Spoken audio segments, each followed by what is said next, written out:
Hello, and welcome back to our interview series. My name is Stephanie DeSonier. I am the Deputy Director of the Covation Center, and I am so excited to be here today with Ashley Stensland, the owner of Remember the Wildflowers. Ashley, thank you so much for joining me today. Thank you so much for having me. I really appreciate it. So, why don't you share with everyone first, what is your business? What is Remember the Wildflowers? Sure. I actually have another full-time career that I do during the day. And my work with flowers and just kind of being interested in nature has been lifelong. And a few years ago, with the pandemic and everything else, I was really looking for something that would help me kind of be therapeutic to me in my off hours. And as I started to, delve into that rabbit hole of YouTube and just kind of looking up what people are doing and how to do things, um, it really made me want to embrace it and just kind of be more involved with nature and encouraging others to just look around. And we live in such a beautiful area. And I know it's sometimes we get kind of stuck on, homework, and you forget what's right outside your back door. And so, um, as I started to do a little bit more of that, share with my friends, share with people that I knew, kind of extended as far as like professionally and, from just extended friends and things. Um, People would ask me to do things for them and they'd say, "Oh, hey, I have this. Would you mind, could you make a print of this or could you preserve this for me?" And so it kind of started like that. And it went from being kind of just a therapeutic after hours thing to something that I was really, really enjoying. And I consider myself a lifelong learner. My husband jokes that I just keep going back to school. Um, so this is again another a piece of that. I guess just kind of wanting to learn more about it. So That's so fantastic, and I love the impetus and the motivation behind that. Um, wanting to take more time in a beautiful area. A lot of the business, obviously, a lot of businesses we talk to are in the Appalachia region, but so the big focus is I don't think a lot enough of us stop and appreciate what we've got around us here, right? So, absolutely, absolutely, and just kind of wanting to translate that. The other thing is I grew up in the South and kind of moved around a lot and living in Pennsylvania for the past 24 years, just about. I've really had to get used to the long winters and what I call the gray season. And I think working with flowers and preserving them, and especially ferns, I love ferns, um, has really helped me through the winter time as well. And just kind of remembering, thus the name, remembering that, they're going to come back next year and that everything kind of has to die off in order to grow back stronger.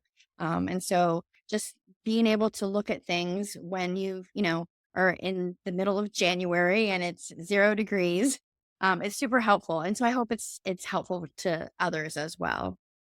yeah, I love that. My husband called it Pennsylvania gray. He had a word. Yes, absolutely. I agree with that. Yeah, he lived in the South for a number of years, so I think he was having kind of the same adjustment, right? Yes. So it's, I love the idea of bringing spring and summer and even fall. I mean, because some of these fall flowers and colors are beautiful, bringing them in and reminding us year round.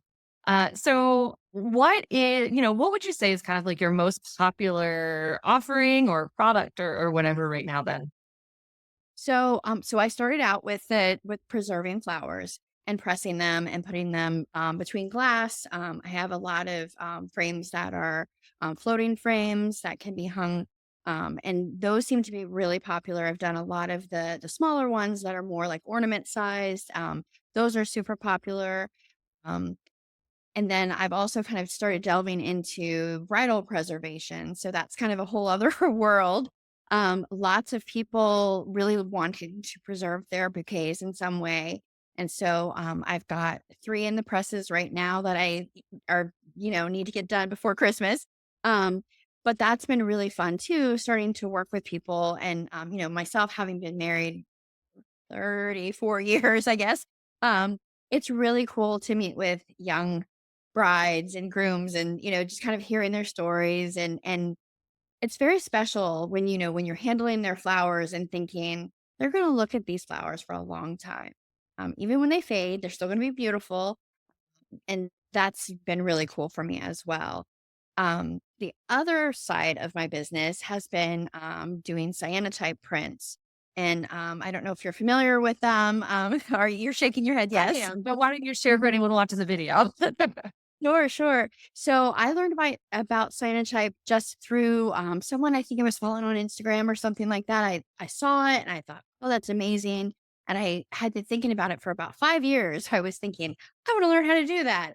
And, it went down one of those rabbit trails and started delving into that, ordered some of the materials online. Basically, what it is, it's a combination of um, I'm trying to think of an easy way, a condensed way to explain this. A combination of different, I don't like to say chemicals because they're not toxic, but it's different solutions. How about that? That you mix together and then you can coat paper or fabric. You can actually do it on wood, even. I've seen some people do it on mirrors, haven't tried that yet. Um, but it is photosensitive, UV light sensitive. So you coat it, and for me, I do a lot of t-shirts and things like that. Um, so then, if you're doing it on something that's porous, you need to let it dry. And usually I do it overnight. And then you put whatever you want to. Now, some people will use transparencies with like a negative on it, things like that. I, again, like to go back to nature and use things like ferns and plants and just different, even dead twigs and things like that. There is real beauty in all of that. Actually, this is my favorite time of year to go out and clip like the berries, just the twigs with the berries on them. Love doing that. And so I take say the t-shirt, I coat it, let it dry, and then I put whatever it is I want printed against it. And then my husband has built me several light boxes that have UV lights in them. They're like black boxes basically. And I put the item in there with whatever I want printed on it, turn on the UV light for a certain amount of time. And then when you turn it off and you rinse it under cold water, it starts developing like a photo. It's beautiful. I love it because sometimes it doesn't come out exactly the way it's supposed to. But that's for me, my personality is I love the things that are not perfect because nature isn't perfect. I sometimes people will say that to me. They'll say, "Oh, well, this one, the fern looks a little," and I say, "I challenge you to find a perfect fern in nature."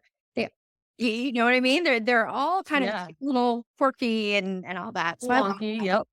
Yes, yes, exactly. So the cyanotype piece has actually been growing, especially the t-shirts. That's been a thing that I didn't really think it was going to be that popular. I've done some denim jackets as well that have been super Right.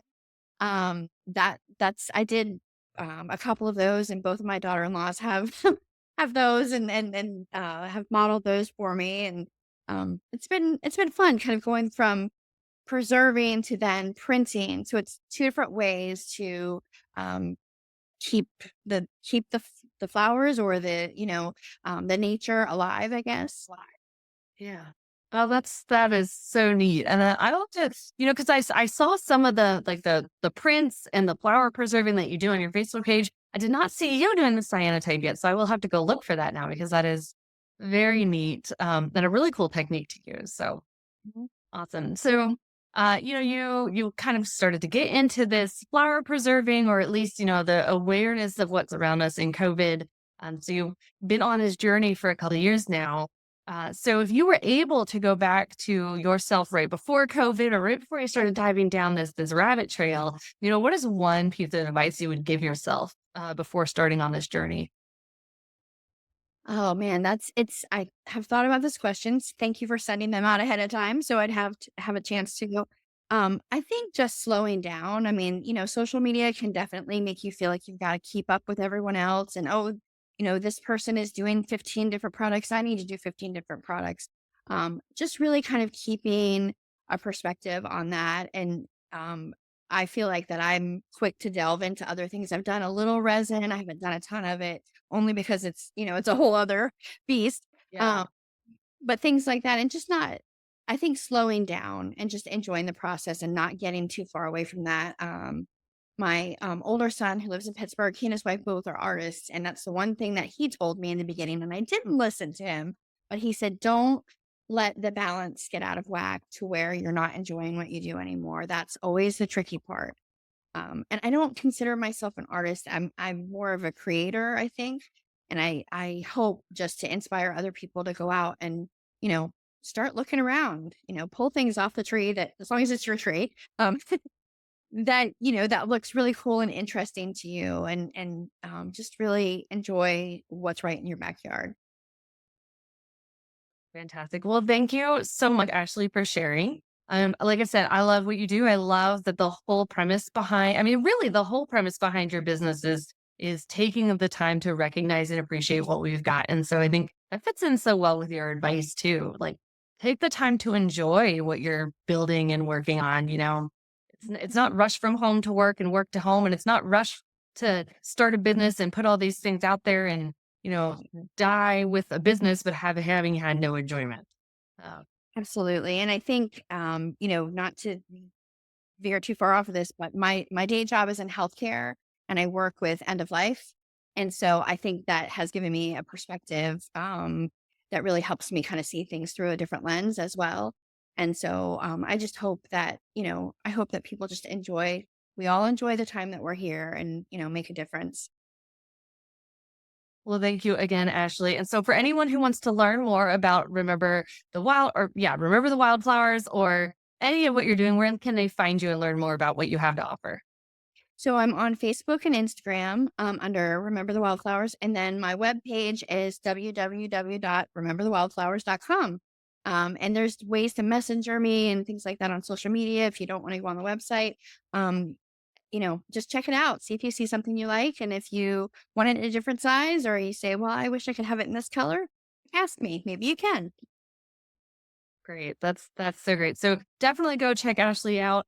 And if you're interested in learning more about what the Covation Center has to offer and some of the programs we're running, like the Unconference or anything else, check out the links that are going to go along with this video for us as well. Again, Ashley, thank you so much for taking some time to share about your business. I really appreciate it and love connecting with you and learning more about what you do.